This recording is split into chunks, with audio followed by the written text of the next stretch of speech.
Cette quotidienne maintenant, le témoignage de Marie. Marie qui a été victime de harcèlement scolaire et qui sera dans un instant en direct avec nous. En fait, Marie a grandi à Montpellier, elle aussi dans l'Hérault, entourée de sa sœur et de ses parents, malgré une famille aimante. La petite fille de 4 ans vit en réalité des moments difficiles à cause de ses problèmes de vue et de ses lacunes scolaires. Marie est en effet victime de moqueries de la part de ses camarades de classe. Mais elle cache alors son mal-être à ses parents et elle préfère se réfugier dans l'équitation. Mais lors de son entrée au collège, le harcèlement s'intensifie et les violences physiques et morales se poursuivent pendant toute sa scolarité. Marie espère alors échapper en son quotidien difficile lorsqu'elle s'inscrit dans un lycée agricole lié au monde équestre. Or, son calvaire continue de plus belle. Son étiquette de souffre-douleur, en fait, la poursuit et Marie est prise en grippe par un groupe de filles. Elle tente de l'intimider en cachant ses affaires, en retournant son lit. Et dans cet internat, l'adolescente qui n'a aucun échappatoire se renferme sur elle-même et commence à recevoir de violents messages d'insultes. Marie se confie alors pour la première fois à ses parents qui vont décider de l'emmener à la gendarmerie. Nous sommes à Montpellier, dans l'Hérault. C'est ici que grandit Marie, avec sa sœur et ses parents. Et si en apparence tout se passe bien, la petite fille de 4 ans vit en réalité des moments difficiles. Marie a des problèmes de vue, mais n'en parle pas. Pour pallier à ce problème, la fille bouge beaucoup la tête et plisse souvent les yeux. À cause de cela, Marie est victime de moqueries de la part de ses camarades de classe.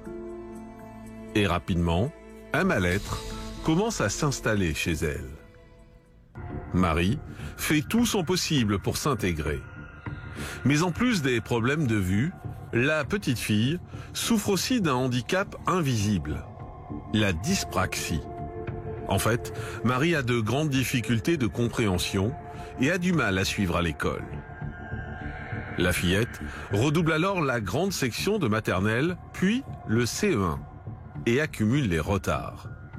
Et l'écart se creuse entre ses camarades de classe et elle. Les premières insultes font alors leur apparition. Marie est qualifiée de débile ou encore d'attardée. Elle tente malgré tout de se faire des amis qui très vite se moquent d'elle à leur tour. Et rapidement, les premières agressions physiques surviennent. Dans la cour de récréation, alors qu'elle s'amuse à garder son équilibre sur un rebord en béton, une camarade de classe lui demande de lui céder la place. Marie refuse. La petite fille lui assène alors une violente gifle. Humiliée, Marie préfère ne rien dire et s'efface. Les intimidations et les violences à son égard montent alors crescendo. Et cela jusqu'à la fin du collège. Marie devient la cible privilégiée d'un garçon de sa classe. Aux yeux de tous, ce garçon s'en prend à elle de manière extrêmement violente. Un jour, alors qu'elle descend l'escalier, il lui fait un croche-pied. La jeune fille est à 2 doigts de passer par-dessus la rambarde. Se sentant en danger, Marie raconte tout à la CPE du collège. Une confrontation est alors organisée entre elle et son agresseur. Mais la CPE l'accuse d'avoir inventé cette histoire pour se venger de la méchanceté de ses camarades. Marie est sous le choc, car la seule fois où elle se confie à un adulte, elle n'est pas prise au sérieux. Pour se changer les idées, Marie trouve alors un havre de paix dans la pratique de l'équitation. Elle convainc ses parents de l'inscrire dans un lycée agricole consacré à cette discipline. Très excitée à l'idée d'étudier dans cet internat, Marie est pourtant loin d'imaginer que c'est le début d'un nouveau calvaire. Malgré la présence de quelques amis, elle se retrouve à nouveau confrontée au harcèlement. Et elle n'a nulle part où se cacher. Un groupe de filles dissimule ses affaires et la force à se doucher dans le noir et lui retourne son lit. Mais les choses prennent une autre ampleur lorsque Marie reçoit de violents messages d'insultes. À bout de force, elle décide pour la première fois de se confier à ses parents. Et face à la situation, son père vient la chercher en urgence pour l'emmener au commissariat. Elle dépose alors une main courante. À son retour au lycée, d'autres insultes fusent. Marie est perçue comme une balance. Et pour éviter les représailles, elle est placée dans un nouveau dortoir avec des personnes plus âgées. Marie tente malgré tout de finir son cursus au lycée et son mal-être ne fait que grandir. Retour en direct sur le plateau de la quotidienne de Crimes et Faits divers. Bonjour Marie. Bonjour. Merci beaucoup d'être en direct avec nous. Merci de votre invitation. Sur ce plateau. En fait, les problèmes vont commencer pour vous, au fond, quand vous êtes très jeune, parce que vous avez des problèmes de vue. C'est ça. Et surtout, vous n'en parlez pas vraiment parce que vous pensez que c'est normal. Oui, c'est ça, exactement. Oui, je pensais que tout le monde voyait comme ça. C'est-à-dire, vous voyez quoi, flou? Oui, j'avais de diplopie. Donc, je voyais flou et je voyais double. Et du coup, moi, je bougeais la tête pour adapter ma vue. Et du coup, mes parents ils disaient, mais tu bouges la tête? Je fais, mais non, je bouge pas la tête. Qu'est-ce que tu me racontes? Et en fait, d'autres personnes me disaient, mais pourquoi tu bouges la tête? Et moi, je le sentais pas, en fait. C'était habituel pour moi. Donc, je bougeais la tête et moi, je leur disais, mais non. Et puis, en fait, il se trouve que je voyais double. Mais en fait, je pensais que tout le monde voyait comme ça. C'est étonnant, ça. Alors, c'est la première fois que j'entends ça, en fait. Ouais. Vous aviez le sentiment que tout le monde voyait comme vous et que c'était normal. Exactement, exactement. Je savais que je voyais mal, j'avais des lunettes. Ouais. Mais jamais on a dit c'est la diplopie. Mais quand vous alliez chez l'ophtalmo, puisque vous aviez des lunettes, vous étiez allé chez un ophtalmo, je pense. J'y suis allée, mais ils n'ont rien repéré. Ils n'ont rien repéré, rien du tout. Oui, il n'est pas très doué. C'est ça. En allant voir une autre personne, là, elle m'a dit, ah, mais elle voit double, cette petite. Donc, et donc, à l'école, vous avez ce comportement, c'est ça, où vous bougez la tête régulièrement? Voilà, surtout en écrivant, en regardant au tableau, ce genre de choses, j'avais tendance à bouger la tête. Et donc, comme vous êtes un peu différente, à cause de ce comportement, tout à coup, vous allez devenir la cible de vos camarades. C'est ça, les premiers débiles, il y a mocheté. Bon, ça, j'imagine que toutes les personnes qui sont harcelées ont ce genre de mots, mais oui, ça a commencé par des débiles, t'es paumé, voilà. Et vous le vivez comment? Eh ben... Vous en souffrez ou pas vraiment? Ou vous laissez passer? Au début, je laisse passer. Ouais. Je laisse passer parce que j'ai toujours été assez mature. En plus, j'ai redoublé 2 fois. Donc, j'avais 2 ans de plus. À partir du moment où le harcèlement a commencé, j'avais 2 ans de plus que mes camarades. Et du coup, dans ma tête, ils vont s'arrêter. Ils vont finir par s'arrêter, ils vont se lasser, et puis voilà, quoi. Ils vont laisser tranquille. Il y a un autre problème aussi, c'est que vous êtes plutôt timide. Oui. À ce moment-là. Et vous avez du mal à vous faire des amis. Exactement. Donc, vous êtes plutôt seule? Oui. Assez seule. J'ai quelques amis, mais amis. Quand les amis t'aident pas, quand ils te font embêter, c'est pas vraiment des amis. Mais j'avais une soi-disant meilleure amie qui me disait si tu me passes pas ton goûter, je te parle plus. Ah oui. C'est pas vraiment des amis, quoi. Donc j'essaie de me faire des amis à droite à gauche, mais ça a jamais tenu. Ça a jamais tenu. Et vous êtes quel genre de petite fille dans votre tête dans ces moments-là? C'est-à-dire que vous êtes triste? Pas au début. Au début, je me dis, bon, c'est pas la bonne personne, je vais me tourner vers quelqu'un d'autre, etc. Et puis, au final, au début, je me dis, bon, ils vont se lasser. Et puis après, ça prend de l'ampleur c'est tellement énorme que je peux même pas en parler, quoi, parce que j'ai des menaces, j'ai des trucs... ça devient extrêmement violent très rapidement. C'est-à-dire des menaces physiques? Des coups aussi? Ça a commencé par des mots. Et puis ça fait menace physique. Après, la jeune fille là, qui m'a giflé quand j'étais sur le rebord, en fait, elle m'avait demandé si elle pouvait jouer à ça. Et moi, j'avais dit gentiment, donc pas comme ce qui était dit, je finis et je te laisse la place. Parce que moi, je suis du genre assez gentil. Le problème, c'est qu'elle voulait le faire de suite. Donc elle m'a foutu une baffe et moi, j'étais tellement choquée que je suis juste partie, quoi. J'ai rien dit de plus. Je suis partie, j'ai laissé ma place. Ça va durer en primaire jusqu'au CM2? C'est ça. Ça suit ce qui a été... Et pas un mot à vos parents? Pas un mot à mes parents. Ils se rendent compte de rien? Ils se rendent compte de rien jusqu'en CM1, à peu près. Mais vos parents, ils voient bien que vous n'avez pas d'amis, par exemple, non? Ça leur a pas... Ça leur saute pas aux yeux? Non, ça leur saute pas aux yeux. Ou alors vous inventez une vie? Non, je dirais que je disais tout va bien. Après, quand on est jeune, à l'époque, il n'y avait pas Facebook, il n'y avait pas les réseaux sociaux, tout ça. Donc bon, je n'étais pas forcément invitée. Ils devaient penser que j'étais un peu solitaire. Mais c'est vrai que ça leur a jamais... Bon, moi, je me souviens pas trop de l'époque du primaire, donc je sais pas si eux, ça les a inquiétés ou pas. J'ai pas leur point de vue là-dessus, mais... En primaire, il y a au CM2, il y a une phrase qui est prononcée par un élève. J'ai jamais oublié cette phrase. Vous l'avez jamais oubliée? Je crois que même aujourd'hui, ça reste une cicatrice. Quand Ouais, vous avez dit quoi, cet élève? Tu es un cafard et nous, les cafards, on les écrase. Alors ça, c'est extrêmement violent. C'est quelque chose, je m'en suis toujours souvenue. Et même des années après, même encore aujourd'hui, quand je manque de confiance en moi, j'ai cette phrase qui me tourne dans la tête, quoi. Donc c'est la phrase la plus violente qu'on m'ait envoyée de tout mon harcèlement de plusieurs années, quoi. Je ne l'ai jamais oublié. C'est fou. C'est étonnant parce qu'on vous a beaucoup insulté. On vous a traité de débile, enfin tout ce qu'on peut dire quand on est gamin. Voilà, on ne va pas les répéter ici parce que ça ne sert à rien, mais on imagine tout ce qu'on peut dire. Et c'est bizarre, c'est cette phrase qui vous touche le plus? Ah oui, ça m'a marqué au fer rouge. Je ne sais pas pourquoi. Peut-être parce qu'au moment où elle l'a dit, elle l'a fait avec une telle méchanceté dans le regard. Je n'ai jamais oublié. Je me souviens que j'allais partir et puis d'un seul coup, elle fait « Hé Marie, je me retourne » et elle me sort cette phrase et je suis restée bête en fait. Je suis restée interdite totalement. Et là, pour le coup, j'avais une vraie amie qui m'a pris par la main, qui fait « Oh mais ça va pas, qu'est-ce qui t'arrive ?» Ça va pas lui dire des choses comme ça et tout, mais j'ai jamais oublié. Est-ce que vous vous êtes dit parfois elle avait raison? Ça m'est arrivé.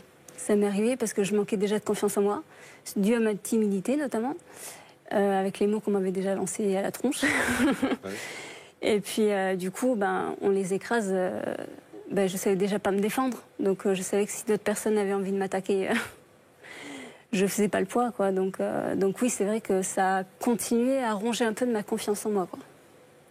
Et à ce moment-là, des fois, on se dit, j'ai pas ma place dans ce monde? Pas à ce moment-là, mais on se pose déjà des questions. Oui. On est en CM1, CM2, on commence à se poser des questions. C'est bientôt le collège, donc oui, on commence à comprendre que c'est pas normal, surtout quand c'est que nous qu'on attaque. Donc. Mais on peut se dire aussi que le collège, voilà, ça va être une page qui se tourne. On va passer à autre chose. On va quitter tous ces petits entre guillemets qui sont là. On va passer à autre chose. Et le problème, c'est qu'au collège, ça s'arrange pas. Oui, j'ai toujours vécu comme ça, avec l'espoir que ça change. C'est-à-dire que année après année, je me disais toujours la même phrase. L'année prochaine, ce sera différent. Toujours, je me disais ça et ça me permettait d'être motivée. Et chaque début de rentrée, moi, j'étais plutôt contente d'y aller, quoi. J'étais en mode, c'est une nouvelle année, on recommence tout à zéro. Et puis, j'avais tendance aussi à dire, je vais mettre une sorte de masque.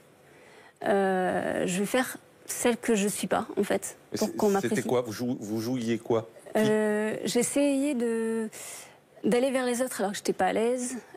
J'essaie de m'intéresser à eux, etc., de ne pas être sûre de moi, de regarder en face, tout ça, mais ça revenait très vite au galop, quoi. On le savait. C'est son défaut, peut-être, non?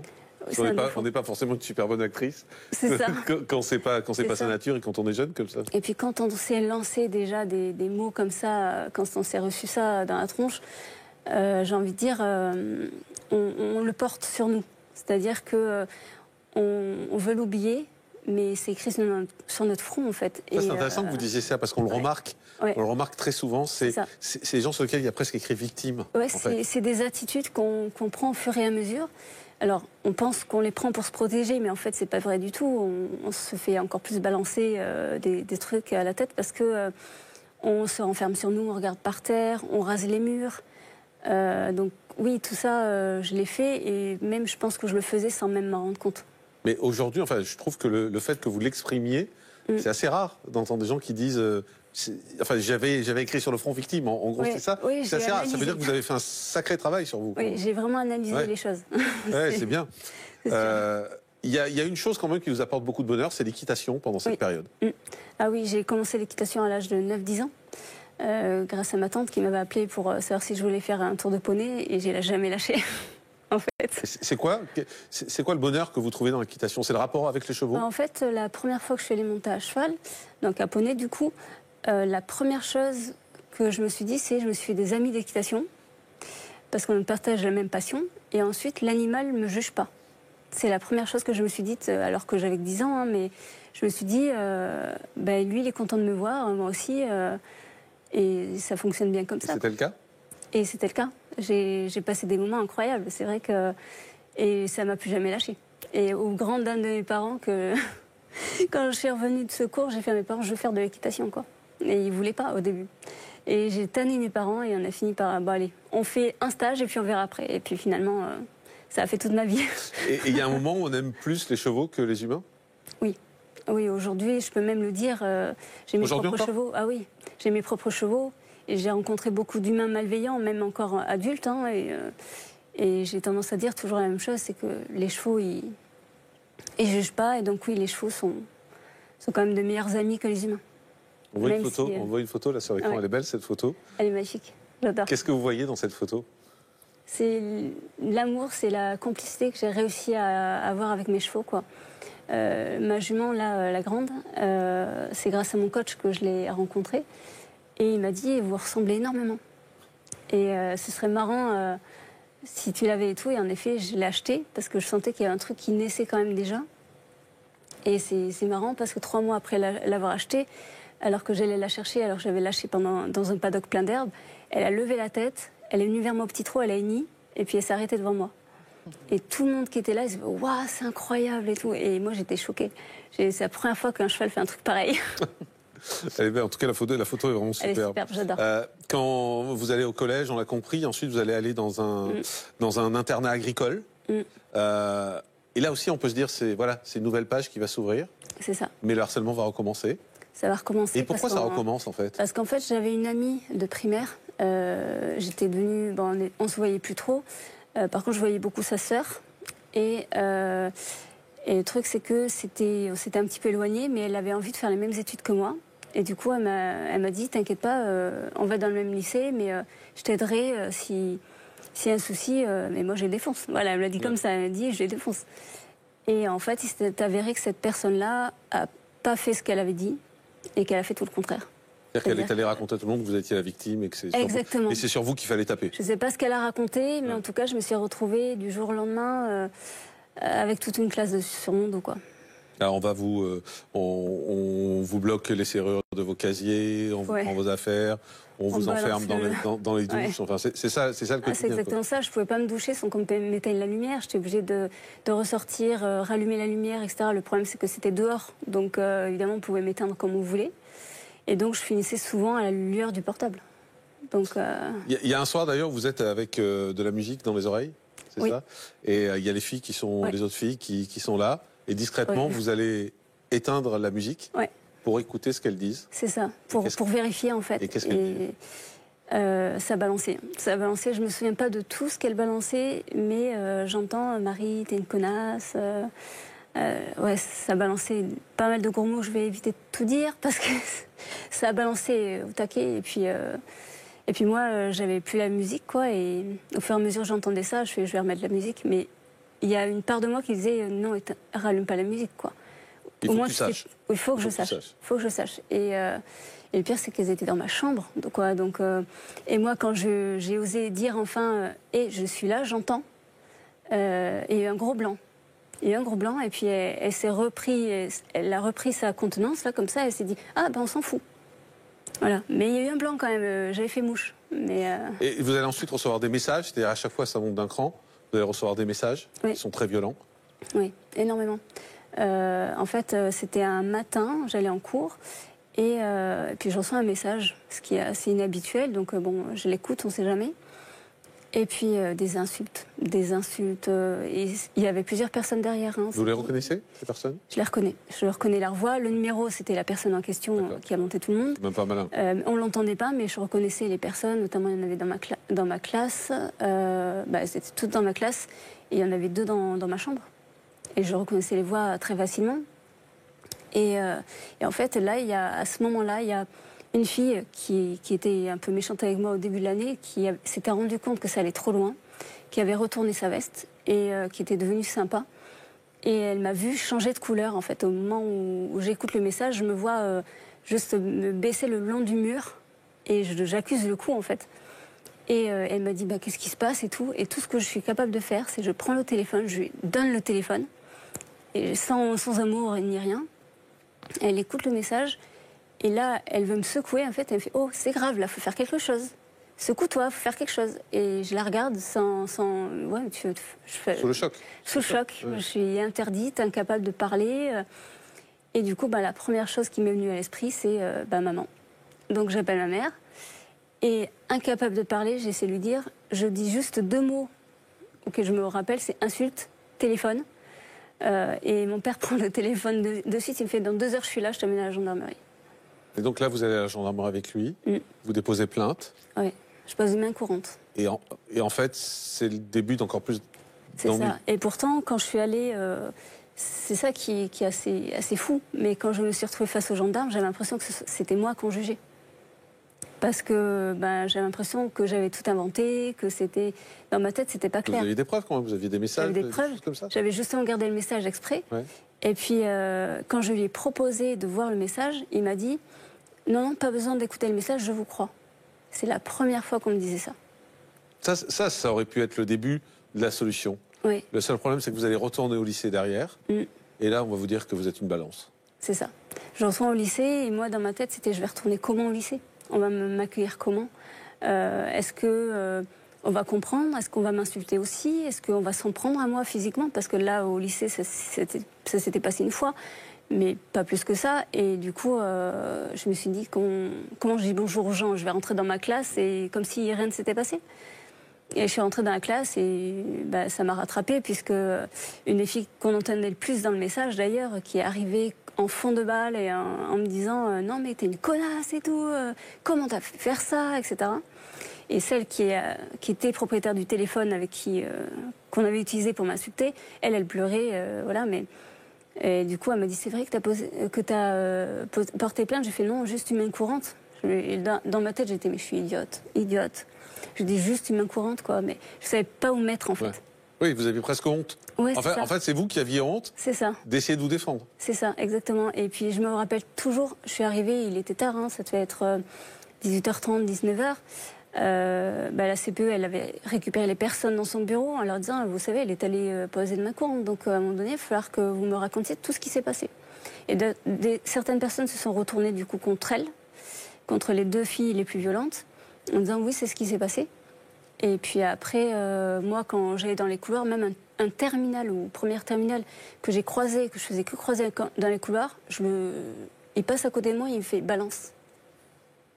Donc on imagine que la fin du parcours scolaire va être très compliquée. Oui. On va pourtant vous changer de dortoir. Oui. On va vous mettre avec des plus grands pour en fait essayer de vous protéger. Mais voilà, enfin les choses s'arrangent. Oui, parce que je vais au self et je sens tous les gens qui me regardent très très mal en fait. Et du coup la CPE elle a dit je vais te changer de couloir parce que là c'est plus possible. Elle a tout fait. Elle, par contre cette CPE elle a vraiment tout fait pour m'aider. Et le problème, c'est que ça ne marchait pas. On avait beau faire tout ce qu'on pouvait, rien ne fonctionnait. Et c'est elle qui a dit, on va te changer de chambre parce qu'on ne peut pas te laisser là, quoi. Et c'est dans ces moments-là aussi, dans les semaines qui suivent, que vous commencez à avoir des idées très noires. Oui, vous pensez au suicide à plusieurs reprises. Toute l'année de troisième, j'y ai pensé vraiment sérieusement. Alors, vous y pensez très concrètement. C'est-à-dire, en gros, vous dites, soit je vais me jeter devant une voiture pour me faire écraser, soit je vais me jeter sur la rail d'un train. Ouais. Quand il arrive. Et ça va tellement loin que vous évitez les gares. J'évite les gares, oui, c'est vrai. Parce que vous dites, je vais le faire. Ouais, ça m'est arrivé une fois. En fait, les gens qui disent, je vais me suicider, faut pas les croire. Il faut les croire quand ils sont mal, en fait. Parce que je me rends compte que c'est des pensées qui te contrôlent totalement. Donc, tu n'as pas le temps de te dire, je vais me suicider. Les pensées, elles sont tellement noires que tu le fais, c'est tout. On vous a dit un jour, je suis capable de me retrouver sur le quai de la gare. Ouais. Et tout à coup de me jeter. C'est ça. Et donc, en fait, vous avez peur de vous-même. J'ai peur de moi-même, c'est ça. Une fois, je me rappelle, j'étais allée chercher une copine à la gare. Et elle-même, elle savait que j'étais très très mal. Elle était dans le même lycée que moi, mais un an, elle était en BEPA. Et elle me dit, je ne veux pas te voir à la gare. Je ne veux pas que tu rentres dans la gare. Sauf que moi, je suis quand même allée la chercher. Et c'est vrai qu'à ce moment-là, quand le train a commencé à arriver, j'ai fixé les rails, en fait. Et j'ai déconnecté, total. J'ai totalement déconnecté. Et au final, je ne l'ai pas fait parce que j'ai eu un moment de sursaut en me disant « Oh, qu'est-ce que tu fais là ?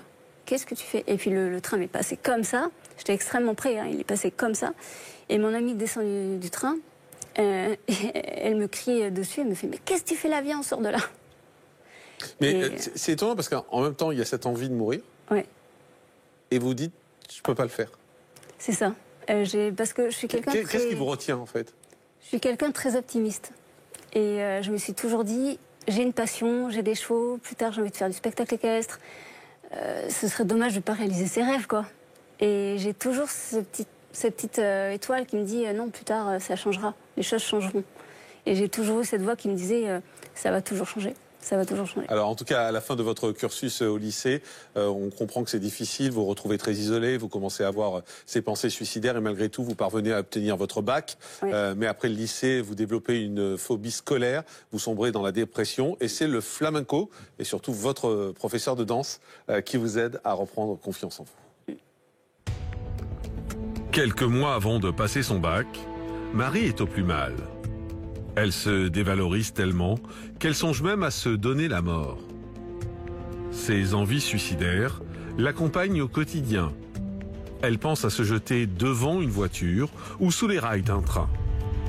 Alors, pour s'empêcher de commettre l'irréparable, Marie évite de se rendre dans des lieux qui pourraient la tenter.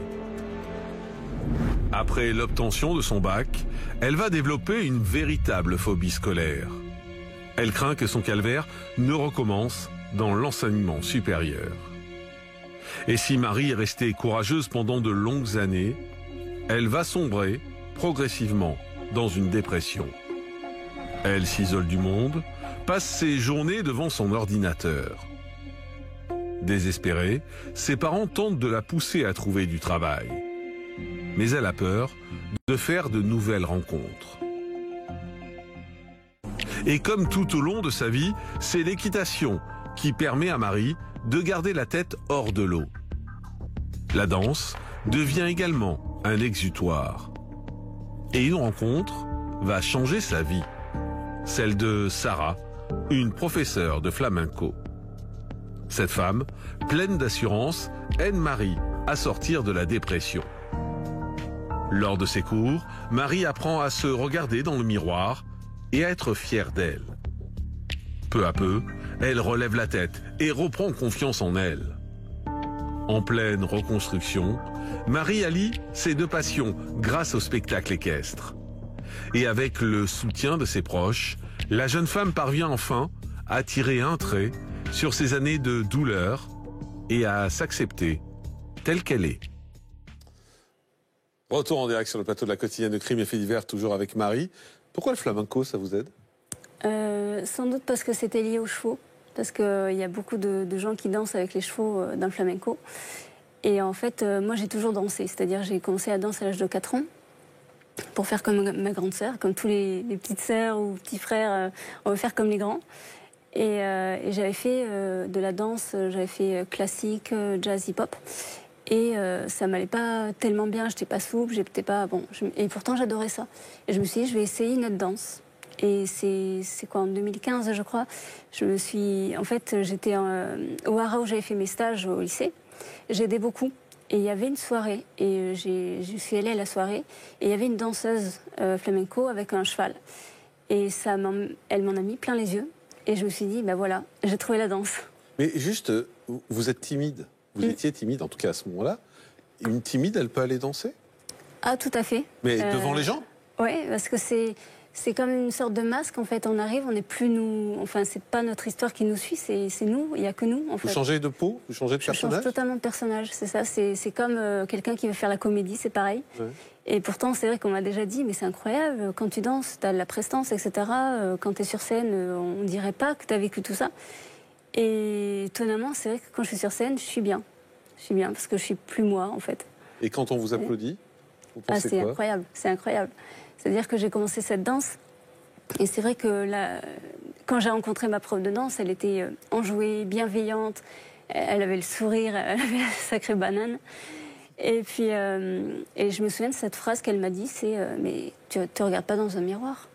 Regarde-toi dans un miroir. Le flamenco, la sévienne, etc., c'est une danse de fierté. Il faut relever la tête, il faut se montrer.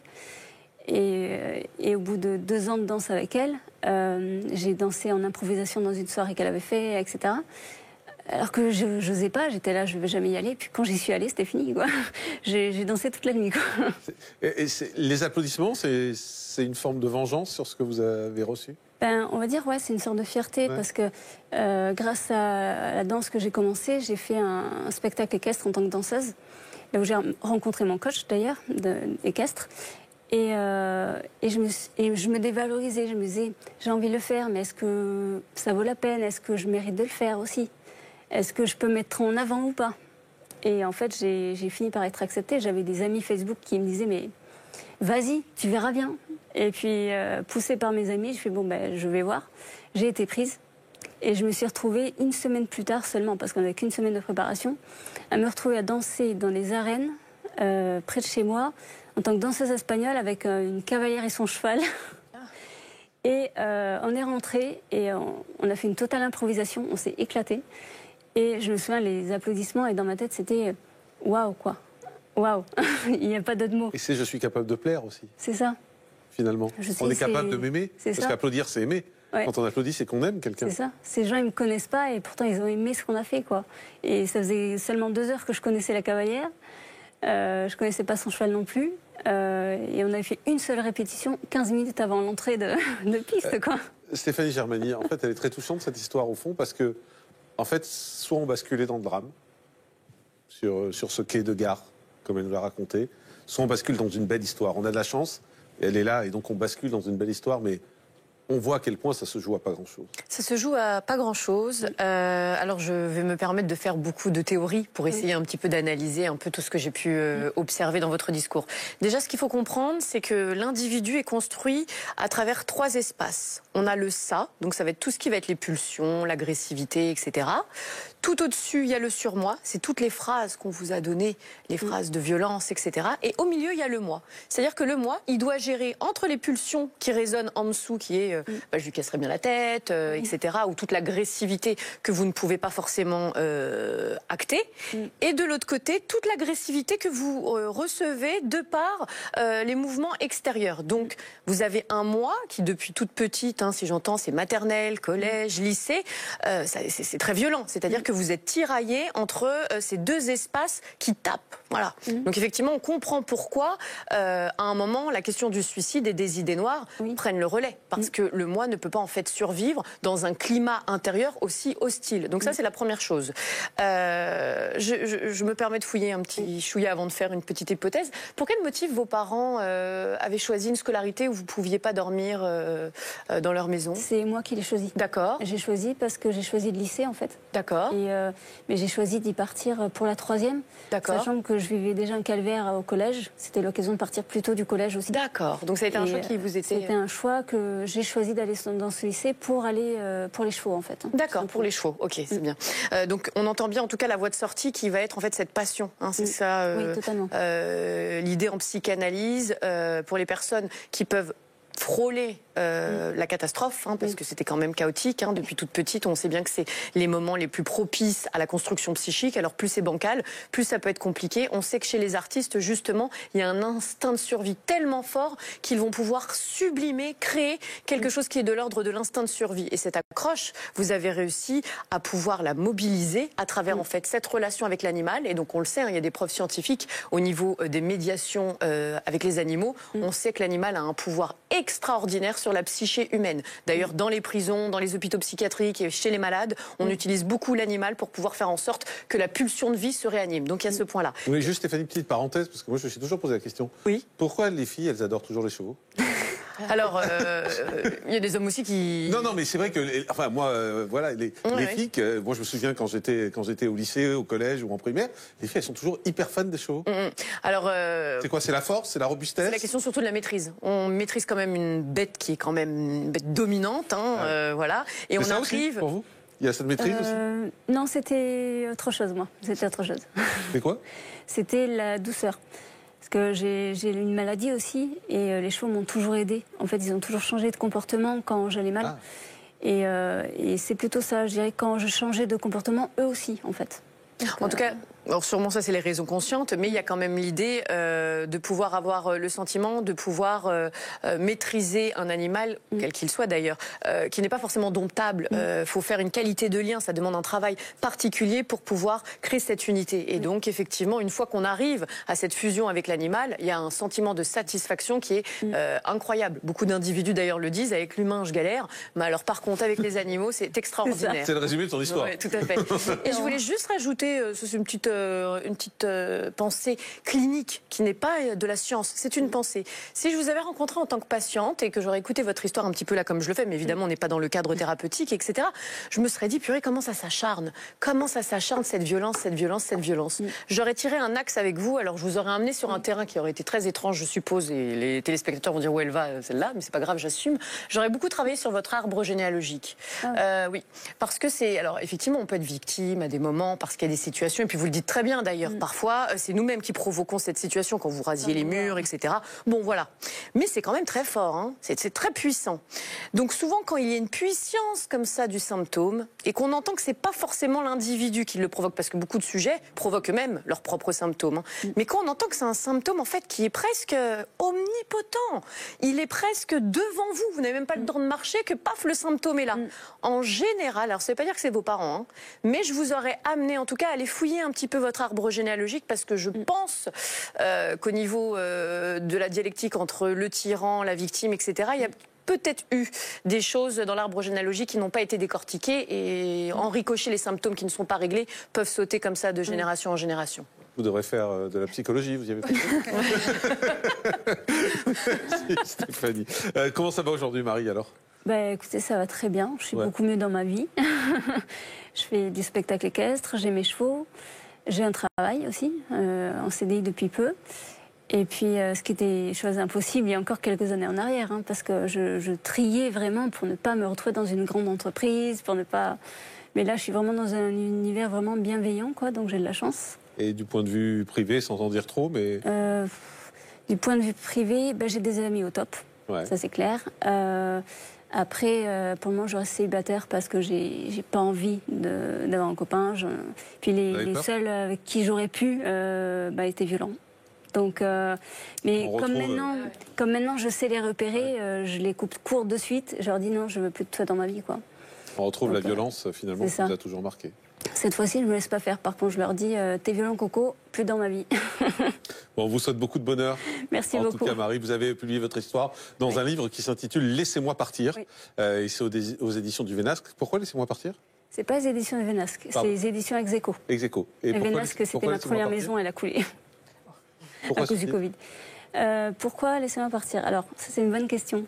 Au début, il s'appelait Relève-toi, mon livre. Ce qui est positif. Ce qui est positif. Laissez-moi partir, moi je l'entends de plusieurs façons, donc pas forcément positif. Après, ça a changé en fait, parce que je me suis rendu compte que toutes ces années où j'étais plus en scolaire et que j'avais toujours ces pensées vers le passé. Et pour moi, les harceleurs, je les vois comme des boulets en fait, accrochés aux pieds, et qui ne me laissaient pas partir, ils ne me laissaient pas faire ma vie, parce que je les avais toujours dans voilà. Et c'est pour ça que je me suis dit, je vais l'appeler Laissez-moi partir, parce que ça va très très bien avec ce que j'ai pensé. Et je remercie d'ailleurs un de mes anciens harceleurs, parce que je l'ai rencontré.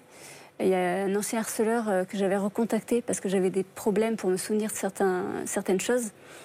Et je l'ai recontacté, il m'a répondu, il m'a proposé une rencontre. On s'est parlé, on a discuté pendant 5 heures. Et grâce à lui, aujourd'hui, je vais beaucoup mieux. Parce que, il s'est excusé? Il s'est excusé. Il m'a dit, je ne veux pas me donner d'excuses, j'ai été très violent très longtemps. Il a même fait de la prison, etc., hein, pour dire à quel point. Mais il a dit, je me suis rendu compte de ce que je t'avais fait quand ma sœur a subi la même chose. Et ma sœur l'a subi 3 ans après. Et elle a été en hôpital psychiatrique après. Et il m'a dit, j'ai eu une pensée pour toi en me disant, mince, est-ce que moi j'ai fait ça? Et juste, vous lui avez pardonné? Je lui ai pardonné.